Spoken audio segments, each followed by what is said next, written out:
한때 한국 깃발을 달았던 유조선이 매각된 후 한국 항구를 떠나면서 당국에 북한을 다음 목적지로 신고한 것으로 나타났습니다. 이후 출항 허가가 내려진 이 유조선은 불과 3개월 뒤 실제로 북한의 유류를 나르는 등 대북제재 위반 핵심 선박으로 사용됐습니다. 첫 소식 함지아 기자가 단독 보도합니다.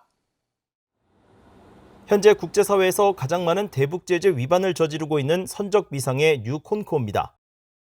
유콘코어가 지난 2019년 한국을 기항했던 당시 한국해양수산부에 제출한 입출항 정보에는 차항지, 즉 다음 목적지가 북한을 의미하는 알파벳 코드 KP로 적혀 있고 차항지 항구 이름에는 한글로 북한 기타항이라고 적혀 있습니다.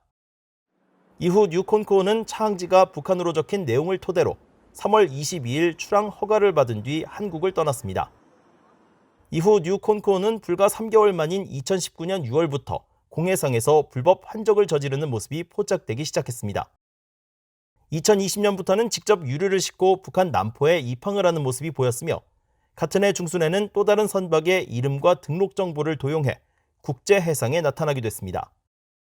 또 지난해에는 위장을 목적으로 중국 항구에서 페인트를 칠하는 모습까지 목격됐습니다.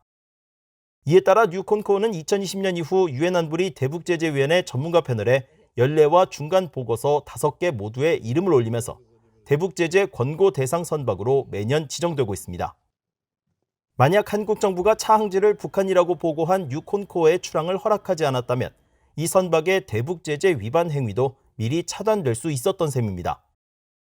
BOA는 11일 해양수산부 관계자에게 뉴콘코어의 출항을 막지 않은 이유가 무엇인지, 또 뉴콘코어가 마지막으로 한국을 떠날 때 선적했던 물품의 양과 종류는 무엇인지 등을 문의했지만 12일 현재까지 답변을 받지 못했습니다. 또 한국 외교부에도 같은 내용을 질의하고 답변을 기다리고 있습니다. 한국 선박업계 관계자는 BOA에 선박이 차항지를 북한으로 기재한 사실을 알았다면 한국 정부가 이 선박에 대해 추가 조사를 실시했어야 했고 만약 차항지를 북한으로 기재한 걸 모르고 지나갔다면 이 역시도 문제가 된다고 말했습니다. 한국 선박이 북한 선박 혹은 북한의 통제 아래 있는 선박이 돼 나타나는 점도 근본적인 대책이 필요한 부분입니다. 유엔 안보리는 지난 2016년 채택한 대북결의 2321호를 통해 유엔 회원국들이 북한의 선박을 판매하거나 북한 선박을 구매하지 못하도록 하고 있으며 한국과 미국도 별도의 독자 제재를 통해 북한과의 선박 거래를 금지하고 있습니다. BOA 뉴스 함지아입니다.